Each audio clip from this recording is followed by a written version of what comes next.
आज सुनिए कहानी इब्न बतूता की। सुनो, सुनाऊं तुम्हें एक सच्ची कहानी। ऐसी कहानी जो किसी परी कथा से कम नहीं, पर सच है, सच्ची है। बहुत समय पहले की बात है, सन 1304 की बात है, जब हिंदुस्तान में खिलजी सुल्तानों का राज था और दिल्ली से लेकर दक्कन तक गूंज थी। पर हमारी कहानी यहाँ से नहीं, बल्कि दूर मोरक्को से शुरू होती है। मोरक्को का तांजेर शहर, एक बंदरगाह शहर, समंदर की नीली लहरें जहां की किनारों को चूमती थीं। वहीं एक मोहल्ले में, एक प्रतिष्ठित घराने में 24 फरवरी 1304 को एक लड़के ने जन्म लिया। उसका नाम रखा गया अबू अब्दुल्ला मोहम्मद इब्न बतूता, लेकिन हम उसे प्यार से बतूता ही कहेंगे। बतूता के दादा काजी थे, उनके पिता भी काजी थे, यानी न्यायाधीश, इस्लामी कानून के जानकार। घर में हमेशा विद्वानों का आना जाना लगा रहता था। छोटा बतूता उन्हें सुनता, उनके ज्ञान को सोखता। उसका मन भी विद्वान बनने का था, पर उसके मन में कुछ और भी था, कुछ अलग। बतूता को बचपन से ही कहानियां सुनना अच्छा लगता था, दूर देशों की, अजीबोगरीब शहरों की। उसकी माँ उसे बिस्तर पर लिटाती तो वो पूछता, माँ, मक्का कितना दूर है, वहाँ कैसा है? माँ कहती, बहुत दूर है बेटा, रेगिस्तान पार करके जाना पड़ता है, बहुत खतरनाक रास्ता है। बतूता की आंखों में चमक आ जाती। खतरनाक? कैसा खतरनाक? और फिर कहानी शुरू हो जाती। हज यात्रियों की कहानियां, जिन लोगों ने वो रास्ता तय किया था, उनके किस्से। बतूता उन्हें सुनता और उसके मन में एक आग सी लग जाती। मुझे भी जाना है, मुझे सब कुछ देखना है। बड़ा होकर वो पढ़ने लगा, कुरान याद किया, फिकह सीखा, पर उसके मन की आग कभी नहीं बुझी। वो आग दिन ब दिन बढ़ती ही गई। सन 1325, बतूता की उम्र अब 21 साल थी। वो जवान हो चुका था, पढ़ा लिखा, समझदार। उसके पिता चाहते थे कि वो घर बसाए, शादी करे, काजी बने, परिवार की परंपरा निभाए। पर बतूता का दिल कुछ और ही कह रहा था। एक रात उसने सपना देखा, एक बहुत अजीब सपना। उसने देखा कि वो ऊंचे पहाड़ों पर चढ़ रहा है, नीले समंदर को पार कर रहा है, घने जंगलों में भटक रहा है, और एक आवाज आ रही है, चल, दुनिया देख, भटक, हर मंजिल पर कुछ न कुछ तुझे सिखाएगा। बतूता नींद से जागा, उसके दिल की धड़कन तेज थी। उसे लगा ये कोई साधारण सपना नहीं था, ये इशारा था। सुबह हुई, उसने अपने पिता को सब बताया। पिता चुप रहे। घर की औरतों ने रोना शुरू कर दिया। माँ ने कहा, तुम्हें क्या हो गया है? यहाँ सब कुछ है, इज्जत है, पैसा है, तुम क्यों जाना चाहते हो उस अनजान रास्ते पर? बतूता ने कहा, माँ, मैं हज करने जा रहा हूँ, फरौद, धार्मिक कर्तव्य पूरा करने। यही तो हर मुसलमान की इच्छा होती है। माँ ने राहत की सांस ली। हज? इतना तो ठीक है, बस मक्का मदीना जाकर वापस आना। माँ ने सोचा, कुछ महीनों की बात है। पर उन्हें क्या पता था कि उनका बेटा अगले 30 सालों तक दुनिया का चक्कर लगाएगा, और वापस आएगा तो उन्हें जीवित नहीं पाएगा। जून 1325, एक सुबह, तांजेर के उस घर के दरवाजे पर बतूता खड़ा था। उसकी पीठ पर एक छोटा सा बस्ता, पास में थोड़ी सी रोटियां और पानी। उसकी माँ उसके गले में एक तावीज बांध रही थी, आंखों से आंसू बह रहे थे। बेटा, जल्दी लौट आना, माँ ने कहा। बतूता ने माँ का हाथ चूमा, पिता के पैर छुए, फिर वो मुड़ा और चल दिया, चुपचाप, पीछे मुड़कर नहीं देखा। बतूता अकेला था, उसका कोई साथी नहीं था, कोई कारवां नहीं, बस वो और उसकी इच्छा शक्ति। वो रास्ते पर निकल पड़ा। बाद में उसने खुद लिखा, मैं अकेला निकल पड़ा, न कोई साथी, न कोई कारवां, पर मेरे भीतर इन पवित्र स्थलों को देखने की एक दीवानगी थी, एक आग थी जो मुझे आगे बढ़ने को मजबूर कर रही थी। बतूता ने उत्तरी अफ्रीका के सहारे चलना शुरू किया। सबसे पहले वो त्लेमसेन पहुंचा, एक खूबसूरत शहर। वहां के लोगों ने उसका स्वागत किया। फिर वो बेजाइया गया, वहां से ट्यूनिस। ट्यूनिस में बतूता को पहली बार अकेलेपन का एहसास हुआ। इतना बड़ा शहर, इतने सारे लोग, पर उसका कोई नहीं। वो एक मस्जिद के कोने में बैठ गया, उसकी आंखों से आंसू बह निकले। तभी एक बूढ़े आदमी ने उसे देखा, वो पास आया, उसके सिर पर हाथ रखा। क्यों रो रहे हो बेटा? बूढ़े ने पूछा। मैं अकेला हूँ, मेरा कोई साथी नहीं है, मुझे डर लग रहा है। बूढ़ा मुस्कुराया। डर किस बात का? तू अकेला नहीं है, अल्लाह हर कदम पर तेरे साथ है। और याद रख, जो दुनिया देखने निकलते हैं, उन्हें कभी अकेलेपन का मलाल नहीं होता, दुनिया ही उनकी साथी है। उस बूढ़े की बातों ने बतूता का हौसला बढ़ाया। उसने अपने आंसू पोंछे, पानी पिया और फिर चल पड़ा। कई महीनों की यात्रा के बाद बतूता अलेक्जेंड्रिया पहुंचा, मिस्र का वो शहर जहां सिकंदर ने अपना साम्राज्य बसाया था। एलेक्जेंड्रिया का बंदरगाह देखकर बतूता दंग रह गया। उसने लिखा, इतना बड़ा बंदरगाह मैंने कभी नहीं देखे। इतने जहाज, इतना माल, इतना व्यापार। ऐसा लगता है मानो सारी दुनिया यहाँ आकर बस गई है। वो शहर में घूमा, मस्जिदों को देखा, बाजारों को, हर चीज उसे हैरान कर रही थी। एक दिन वो एक मस्जिद के पास से गुजर रहा था, तभी उसकी नजर एक बूढ़े सूफी पर पड़ी। वो बूढ़ा कोने में बैठा जिक्र कर रहा था, अल्लाह का स्मरण। उसके चेहरे पर नूर था, ऐसा लगता था जैसे कोई फरिश्ता बैठा हो। बतूता ने सलाम किया। बूढ़े ने आंखें खोली, उसने बतूता को देखा और मुस्कुराया। तुम दूर से आ रहे हो, तांजेर से, है ना? बतूता हैरान रह गया। जी हुजूर, आपको कैसे पता? बूढ़ा मुस्कुराया। तुम्हारे चेहरे पर यात्रा की थकान है, पर तुम्हारी आंखों में वो चमक है जो सिर्फ उन्हीं में होती है जो बहुत दूर जाने वाले हैं। सुनो बतूता, तुम मक्का जाओगे, हज करोगे, उसके बाद भी तुम नहीं रुकोगे। तुम यमन जाओगे, इराक जाओगे, फारस जाओगे, और फिर? बूढ़ा रुका। उसने आसमान की तरफ देखा। और फिर? बतूता ने उत्सुकता से पूछा। और फिर?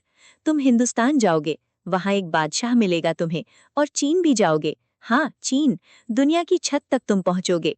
बतूता के रोंगटे खड़े हो गए। उसने उस बूढ़े के पैर छुए। बूढ़े ने आशीर्वाद दिया।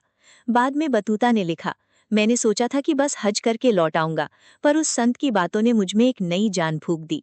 मैंने तय किया कि जब तक जिंदा हूं दुनिया घूमता रहूंगा। एलेक्जेंड्रिया से बतूता काहिरा पहुंचा, मिस्र की राजधानी। वो शहर जिसके बारे में कहा जाता था कि जिसने काहिरा नहीं देखा, उसने दुनिया नहीं देखी। सच में काहिरा देखकर बतूता के होश उड़ गए। उसने लिखा, काहिरा, क्या शहर है, इतनी भीड़, इतनी रौनक, क्या बाजार है, क्या महल है, लगता है जैसे सारी दुनिया यहाँ आकर बस गई है।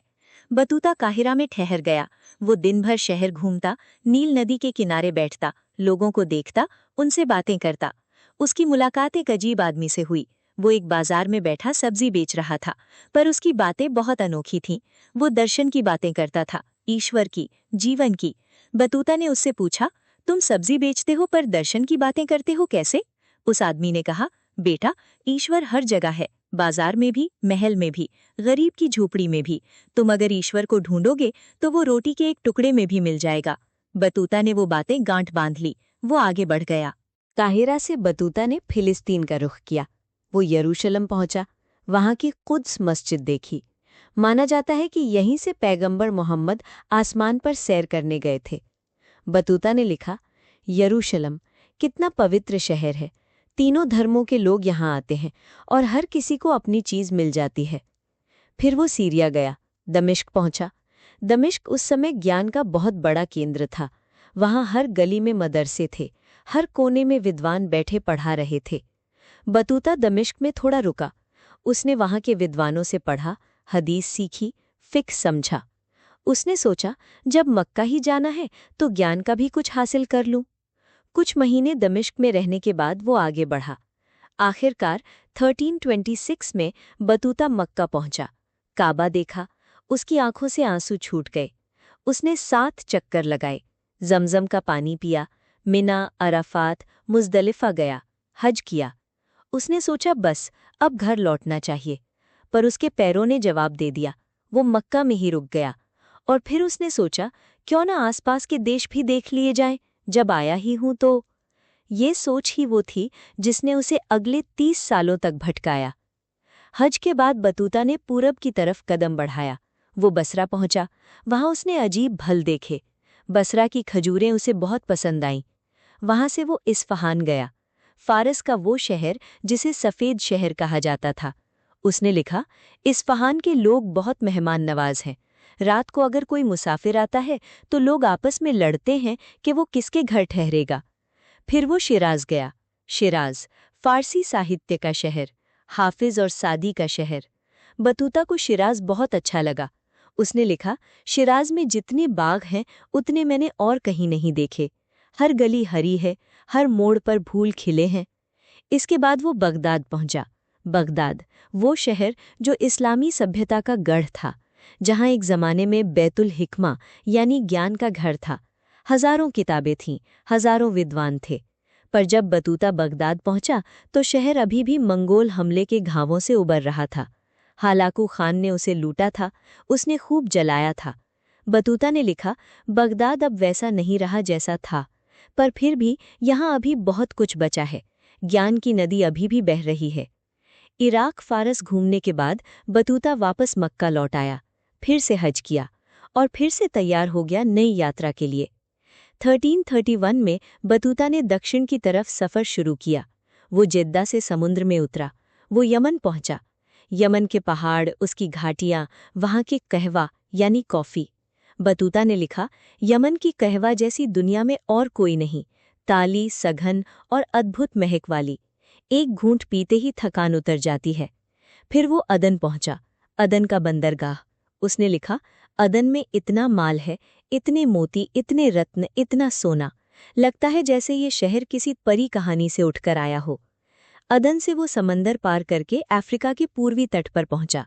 सबसे पहले मोगादिशु पहुंचा। मोगादिशु बतूता को बहुत भाया। वहां के लोग बहुत अमीर थे, व्यापार फल फूल रहा था। जब बतूता वहां पहुंचा तो शासक ने खुद उसका स्वागत किया। उसने बतूता को अपने महल में ठहराया, शाही खाना खिलाया। बतूता ने लिखा, मोगादिशु के लोग बहुत ऊंचे कद के होते हैं और बहुत सुंदर। वे सफ़ेद कपड़े पहनते हैं और उनकी बोली बहुत मीठी होती है। मोगादिशु से वो दक्षिण की ओर बढ़ता गया। वो मोम्बासा पहुंचा, फिर किल्वा। किल्वा उसे सबसे अलग लगा। वहां के घर पत्थरों के बने थे, ऊंचे ऊंचे, समंदर किनारे। बतूता ने लिखा, किल्वा दुनिया के सबसे खूबसूरत शहरों में से एक है। यहाँ के लोग बहुत धार्मिक हैं और यहाँ का सोना, अरे वाह, लोग तौल में भी सोना देते हैं और लेते भी हैं। जैसे हम रोटी सब्जी लेते हैं, वैसे ही वे सोना लेते हैं। किल्वा दुनिया का सबसे बड़ा सोने का व्यापार करता था। यहाँ से सोना जिम्बाब्वे और मध्य अफ्रीका की खानों से आता था और जहाज़ों से अरब, फारस और भारत भेजा जाता था। बतूता वहाँ कुछ महीने रुका, फिर उसे लगा अब मक्का लौटना चाहिए। वो लौटा, वापस मक्का आया, फिर से हज किया। उसने सोचा, अब की बार थोड़ा उत्तर की तरफ चलते हैं। 1332 में बतूता ने कारवां बांधा और उत्तर की ओर निकल पड़ा। उसने अनातोलिया यानी आज का तुर्की की तरफ रुख किया। अनातोलिया उस समय रूम के सल्जूक साम्राज्य के अधीन था। बतूता ने वहां के शहर देखे, कोनिया, अंकरा, बुरसा। उसने लिखा, तुर्क बहुत बहादुर लोग हैं। उनके घरों में हमेशा दरवाज़ा खुला रहता है। कोई भी मुसाफिर आए, उसे खाना मिलता है, पानी मिलता है, बिस्तर मिलता है। बतूता अनातोलिया में सूफियों से मिला। उसने वहां के रोमांचक नृत्य देखे। वहां के अखी समुदायों यानी कारीगर और सूफी समुदाय के बारे में लिखा। अनातोलिया से वो काला सागर पार करके क्रीमिया पहुंचा। ये पहली बार था जब बतूता एक ईसाई बहुल क्षेत्र में आया था। उसने चर्च की घंटियां सुनी। वो असहज हुआ, पर उसने अपनी जिज्ञासा को काबू नहीं आने दिया। वहां से वो गोल्डन होर्ड के इलाके में पहुंचा। ये मंगोल साम्राज्य का एक हिस्सा था। वहां के शासक उज़्बेक खान ने बतूता को बड़ा सम्मान दिया। एक दिन उज़्बेक खान ने बतूता से पूछा, तुम इतना घूमते हो, क्या कभी कॉन्स्टेंटिनोपल देखा है? बतूता ने कहा, नहीं हुजूर, अभी नहीं। खान ने कहा, मेरी बीवी वहां की राजकुमारी है, उसे जाना है, तुम भी साथ चले जाओ। और बतूता चल पड़ा। कॉन्स्टेंटिनोपल यानी आज का इस्तांबुल उस समय दुनिया का सबसे बड़ा ईसाई शहर था, बाइजेंटाइन साम्राज्य की राजधानी। शहर की दीवारें बहुत ऊंची थीं, महल बहुत शानदार थे, चर्च बहुत बड़े थे। बतूता हागिया सोफिया गिरजाघर गया, उसके अंदर गया। उसने वहां के चित्र देखे, संतों की मूर्तियां देखीं। उसने लिखा, मुझे ये सब अजीब लगा, पर यहाँ के लोग बहुत पवित्र हैं। वे अपने ईश्वर से बहुत प्यार करते हैं, मैं उनका सम्मान करता हूँ। बतूता कॉन्स्टेंटिनोपल में केवल कुछ हफ्ते रहा, पर उसने वहां के बारे में बहुत कुछ लिखा। आज उन लेखों से हमें 14वीं शताब्दी के बाइजेंटाइन साम्राज्य के बारे में पता चलता है। कॉन्स्टेंटिनोपल, क्रीमिया, मध्य एशिया घूमने के बाद बतूता फिर मक्का लौटा, फिर से हज किया और फिर से उसने एक नया सपना देखा, हिंदुस्तान। हिंदुस्तान के बारे में उसने कहानियां सुनी थीं। सुना था कि वहाँ अजीबो-गरीब चीज़ें हैं, हाथी जिन पर महल बने होते हैं, ऐसे जादूगर जो आकाश से बारिश बुला लेते हैं, ऐसे योगी जो सालों तक भूखे रह सकते हैं। सुना था कि वहाँ के सुल्तान बहुत ताकतवर हैं और बहुत अमीर हैं। बतूता ने सोचा, देखना चाहिए। 1333 के सितंबर में बतूता हिंदुकुश के पहाड़ों को पार करता हुआ सिंधु नदी के तट पर पहुंचा। ये भारत की सीमा थी। जब उसने सिंधु नदी देखी तो उसके मुंह से निकला, सुभान अल्लाह, ये क्या नदी है? इतनी चौड़ी कि दूसरा किनारा दिखाई नहीं देता, इतनी गहरी कि पता नहीं कहाँ तक जाती है। मिस्र की नील नदी भी इसके सामने छोटी लगती है। बतूता ने नदी पार की और पेशावर में प्रवेश किया। वहां उसने पहली बार असली हिंदुस्तान देखा। लोगों के कपड़े अलग थे, खाना अलग था, भाषा अलग थी, रीति रिवाज अलग थे। बतूता ने लिखा, हिंदुस्तान एक अलग दुनिया है। यहाँ की हर चीज अलग है। हवा भी यहाँ की मीठी है और पानी भी। यहाँ के लोग सिर पर पगड़ी बांधते हैं और पैरों में चप्पल नहीं पहनते। औरतें इतने गहने पहनती हैं कि लगता है मानो शरीर ही सोने का बना है। पेशावर से बतूता ने दिल्ली की तरफ कूच किया। रास्ते में उसने मुल्तान, लाहौर और कई छोटे शहर देखे। हर जगह उसका स्वागत हुआ। उलेमा उससे मिले, सूफी उससे बातें करने आए। आखिरकार वो दिल्ली पहुंचा। दिल्ली उस समय दुनिया के सबसे बड़े शहरों में से एक था। सुल्तान मोहम्मद बिन तुगलक का राज था। तुगलक एक बड़ा विद्वान था। वो फारसी, अरबी, तुर्की और कई और भाषाएं जानता था। उसे कविता पसंद थी, उसे दर्शन पसंद था, उसे खगोल शास्त्र पसंद था। पर तुगलक बहुत सनकी भी था। एक दिन वो किसी को लाखों रुपए दे सकता था, दूसरे दिन उसी आदमी को फांसी पर लटका सकता था। उसकी क्रूरता की कहानियां पूरी दुनिया में मशहूर थीं। बतूता दरबार में पहुंचा। उसने सुल्तान को सलाम किया। सुल्तान ने उसे ऊपर से नीचे देखा। तुम वो हो जो मोरक्को से आए हो? सुल्तान ने पूछा। जी हुजूर, मोरक्को से। अकेले? जी हुजूर, अकेले, पैदल भी कभी कभी। सुल्तान को बतूता पर भरोसा नहीं आया। उसने उससे सवाल पूछे। बतूता ने जवाब दिए। उसने अपनी यात्राओं के किस्से सुनाए। उसने काबा का वर्णन किया, दमिश्क के मदरसों की बातें बताईं, कॉन्स्टेंटिनोपल की गिरजाघरों के बारे में बताया। सुल्तान हैरान रह गया। उसने कहा, तुम बहुत विद्वान हो, बहुत बहादुर हो। मैं चाहता हूं कि तुम दिल्ली के काजी बनो। बतूता चौंक गया। उसने सोचा, काजी? मैं? दिल्ली का? ये तो बड़ा सम्मान है, पर क्या मैं इस काबिल हूं? उसने सोचा, फिर मना करने की हिम्मत नहीं हुई। तुगलक को मना करने का मतलब था अपनी जान खतरे में डालना। बतूता ने काजी का पद स्वीकार कर लिया। उसका वेतन तय हुआ 12,000 दीनार सालाना। वो अमीर हो गया। बतूता अब दिल्ली में रहने लगा। उसके पास नौकर थे, घोड़े थे, एक बड़ा घर था। वो दरबार में बैठता था, न्याय करता था, मामले सुलझाता था। पर तुगलक उसे अकेला नहीं छोड़ता था। रात को 2 बजे सुल्तान का पैगाम आता, काजी साहब दरबार में आइए। बतूता उठता, कपड़े पहनता, दरबार पहुंचता। वहां सुल्तान उसे घंटों बिठाए रखता, उससे बातें करता, सवाल पूछता। कभी कभी पूछता, बतूता तुम क्या सोचते हो, ये ब्रह्मांड कैसे बना? बतूता ने लिखा, सुल्तान बहुत विद्वान है, पर उसका दिमाग हमेशा उड़ान भरता रहता है। वो सिर्फ सोचता है और सोचते सोचते ही वो आदेश दे देता है कि कोई शहर बसाया जाए या कोई शहर उजाड़ दिया जाए। एक बार सुल्तान ने आदेश दिया कि दिल्ली की राजधानी दौलताबाद में स्थानांतरित की जाए। सारा शहर उखड़कर दौलताबाद चलने लगा। हजारों लोग रास्ते में मर गए। फिर कुछ साल बाद सुल्तान ने फिर आदेश दिया कि सब वापस दिल्ली आ जाओ। फिर से लोग मरे। बतूता ने ये सब देखा। उसका दिल कांपता था। उसे डर लगता था कि कहीं एक दिन सुल्तान उसी के खिलाफ न हो जाए। और वो दिन आया भी। एक बार एक सूफी संत को सुल्तान ने मरवा डाला। उस संत के चाहने वाले बहुत थे। सुल्तान को शक हुआ कि बतूता भी उस संत का समर्थक है। बतूता ने लिखा, एक दिन सुबह सुबह मेरे दरवाजे पर दस्तक हुई। मैंने दरवाज़ा खोला तो सामने सुल्तान के सिपाही खड़े थे।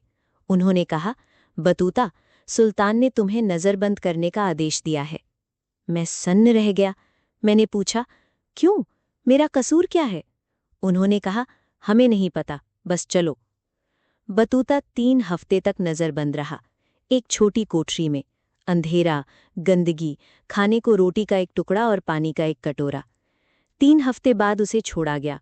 सुल्तान ने कहा, गलतफहमी थी, माफ करना, अपने काम पर जाओ। बतूता को समझ में आ गया था, उसे दिल्ली छोड़ देना चाहिए। मौका चाहिए था, और वो मौका आया। 1342 में सुल्तान ने बतूता को बुलाया। बतूता, मैं तुम्हें चीन का राजदूत बनाकर भेज रहा हूँ। चीन के बादशाह के पास जाओ, उसे मेरी तरफ से तोहफे दो और उसका पैगाम लेकर आओ। बतूता के चेहरे पर खुशी देखते ही बनती थी। वो चीन जाएगा, दुनिया की छोर पर। उसके पैरों के तलवों में फिर से जादू आ गया। बतूता दिल्ली से निकला। उसके साथ एक पूरा कारवां था। तोहफे थे, सोने के बर्तन, कीमती कपड़े, हाथी दांत के खिलौने और यहाँ तक कि एक जीवित जिराफ भी था। वो कालीकट, आज का कोझिकोड, केरल पहुंचा। वहां से उसे समंदर पार करना था, पर किस्मत को कुछ और ही मंजूर था। तूफान आया, बतूता ने लिखा। समंदर उबलने लगा, आसमान काला पड़ गया, लहरें पहाड़ जितनी ऊंची थीं। हमारे जहाज लहरों से टकराकर टूटने लगे। चीखें थीं, चिल्लाहटें थीं, लोग पानी में गिर रहे थे। जब तूफान थमा, बतूता ने देखा उसका सारा सामान चला गया। तोहफे चले गए, जहाज चला गया, उसके लोग डूब गए। वो खुद एक लकड़ी के तख्ते से चिपका हुआ पानी में तैर रहा था। बतूता को किनारे लहरों ने फेंक दिया। वो बच गया, पर अब वो राजदूत नहीं रहा था। वो एक भिखारी था, बिना पैसे के, बिना सामान के, बिना दोस्तों के। बहता बहता बतूता मालदीव पहुंचा। मालदीव छोटे छोटे द्वीपों का एक समूह था। यहाँ के लोग मुसलमान थे। उन्होंने बतूता का स्वागत किया। बतूता को विद्वान देखकर द्वीप के शासक ने उसे फिर से काजी बना दिया। बतूता हंसा, कहीं का काजी तो कहीं का काजी, जहां जाता हूं वहीं का काजी बन जाता हूं। मालदीव में रहते हुए उसने वहां के अजीब रीति रिवाज देखे।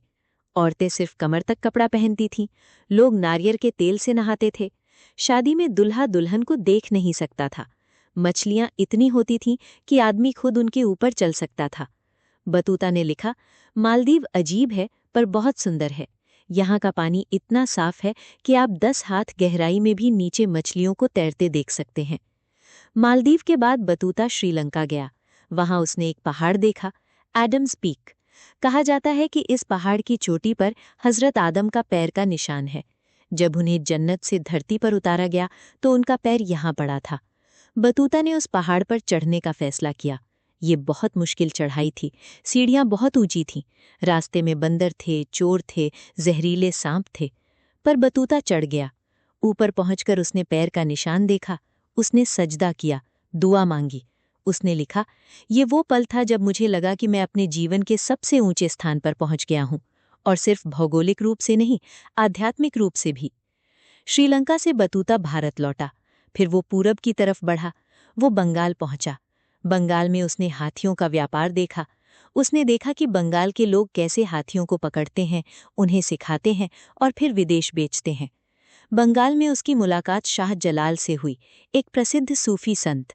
शाह जलाल बहुत बूढ़े थे, उनके चेहरे से नूर झलकता था। बतूता उनके पैरों पर गिर पड़ा। बाबा, मुझे आशीर्वाद दो, बतूता ने कहा। शाह जलाल ने उसके सिर पर हाथ रखा। जाओ बेटा, अपनी यात्रा पूरी करो, अल्लाह तुम्हारे साथ है। बंगाल से बतूता समंदर पार करके सुमात्रा, आज का इंडोनेशिया, पहुंचा। यहाँ के लोग भी मुसलमान थे। उन्होंने बतूता का भव्य स्वागत किया। सुमात्रा से बतूता आखिरकार चीन पहुंचा। ये 1345 की बात थी।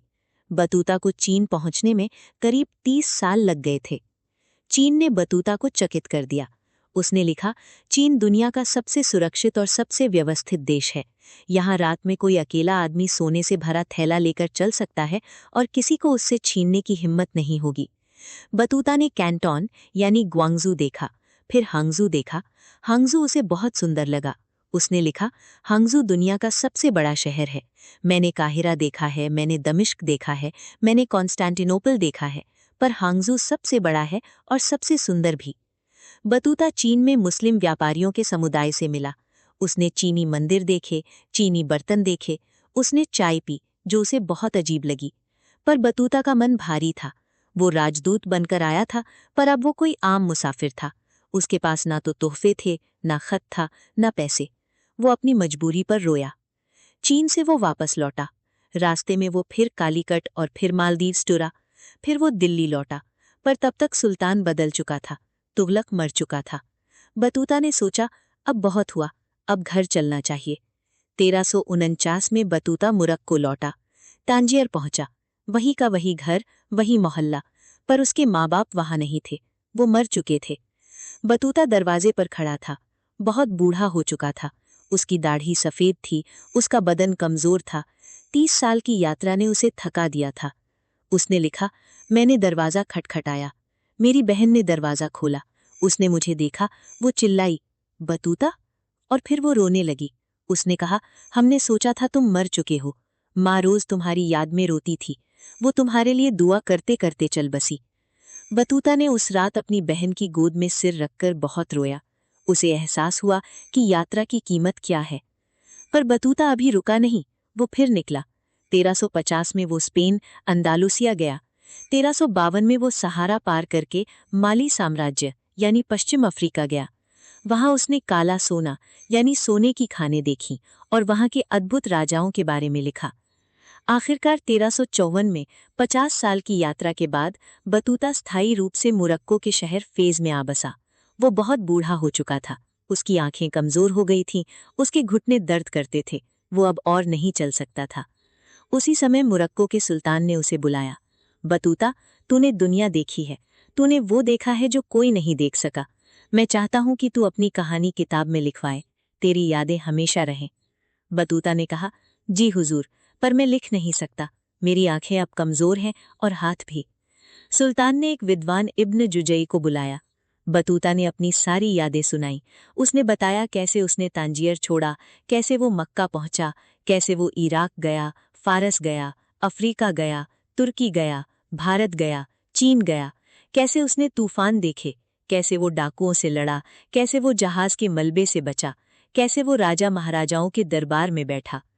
इब्न जुजई ने सब कुछ लिखा। उसने उस किताब का नाम रखा तुहफतुल नुज़्ज़ार फी गराइब अल अमसार व अजाइब अल अस्फार, यानी शहरों के आश्चर्यों और यात्राओं के विस्मयों को निहारने वालों के लिए एक भेंट। इसे प्यार से रिहला कहा जाता है, जिसका मतलब है यात्रा। इब्न बतूता ने अपनी आखिरी सांसें फैज में ली। सन 1368 या 1369, इतिहासकारों में थोड़ा मतभेद है, में इस महान यात्री ने दुनिया को अलविदा कह दिया। उस समय लोगों को शायद ही पता था कि उनके बीच से कितना बड़ा इंसान जा रहा है, पर आज 700 साल बाद हम जानते हैं। इब्न बतूता ने अपनी जिंदगी में करीब 1,20,000 किलोमीटर की यात्रा की। उसने 44 से भी ज्यादा देशों को अपने पैरों से नापा। उसने 3 महाद्वीपों को देखा, अफ्रीका, एशिया, यूरोप। वो आधुनिक गिनती के मुताबिक दुनिया के 44 देशों में गया।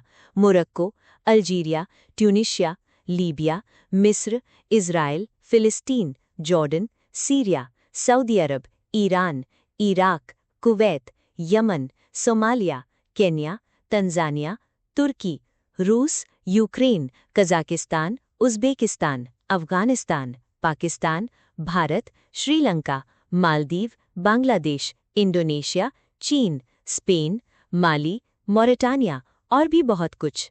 इब्न बतूता के रिहला को आज दुनिया की सबसे बेहतरीन यात्रा किताबों में गिना जाता है। उसने हमें 14वीं सदी की दुनिया का एक ऐसा नक्शा दिया है जो किसी और ने नहीं दिया। उसने बताया कि उस समय लोग कैसे रहते थे, क्या खाते पीते थे, कैसे व्यापार करते थे, कैसे प्यार करते थे, कैसे मरते थे। मार्को पोलो ने भी यात्रा की थी, पर इब्न बतूता ने उससे भी 3 गुना ज्यादा दूरी तय की। फिर भी बतूता मार्को पोलो जितना मशहूर नहीं हुआ। क्यों? क्योंकि उसकी किताब अरबी में लिखी गई थी और पश्चिमी दुनिया उसे बहुत देर से पढ़ पाई। पर आज धीरे धीरे दुनिया जान रही है कि सबसे बड़ा यात्री कौन था। उसका नाम है इब्न बतूता। आप सोच रहे होंगे कि क्या सच में कोई इंसान इतनी यात्रा कर सकता है, बिना फोन के, बिना जीपीएस के, बिना हवाई जहाज के, बिना क्रेडिट कार्ड के, सिर्फ अपने 2 पैरों पर? हाँ, कर सकता है, अगर उसके अंदर जिज्ञासा हो, अगर उसके अंदर दुनिया को देखने का जुनून हो, अगर उसे विश्वास हो कि वो कर सकता है। बतूता ने किया। वो सिर्फ एक यात्री नहीं था, वो एक इतिहासकार था, एक भूगोलवेत्ता था, एक विद्वान था, एक न्यायाधीश था, एक राजदूत था, एक सूफी था, एक मुसलमान था और सबसे बढ़कर वो एक इंसान था जिसने अपनी जिंदगी जी भर कर जी, बिना किसी पछतावे के। उसकी कब्र आज भी मोरक्को के फैज शहर में है। लोग वहां जाते हैं, फातिहा पढ़ते हैं, दुआ करते हैं। वो कहते हैं, ए बतूता, तूने वो देखा जो हम सिर्फ सपने में देख सकते हैं, हमें भी अपनी यात्रा का आशीर्वाद दे। कहानी समाप्त। समाप्त। पर असल में कहानी कभी समाप्त नहीं होती। जब तक एक इंसान के मन में दूर जाने की जिज्ञासा है, तब तक इब्न बतूता जिंदा है। हर उस बच्चे में जो आसमान में उड़ते पंछी को देखता है, हर उस युवा में जो किसी अनजान शहर में पहुंचकर रोमांचित होता है, हर उस बूढ़े में जो अपने पोते पोतियों को अपने सफर के किस्से सुनाता है। बतूता हम सब में है, बस चलने की देर है। किताबों में पढ़ने से बेहतर है दुनिया को अपनी आंखों से देखना, क्योंकि किताबें तुम्हें बताती हैं कि लोगों ने क्या सोचा, लेकिन यात्रा तुम्हें बताती है कि सच्चाई क्या है। इब्न बतूता 1304 से 1369।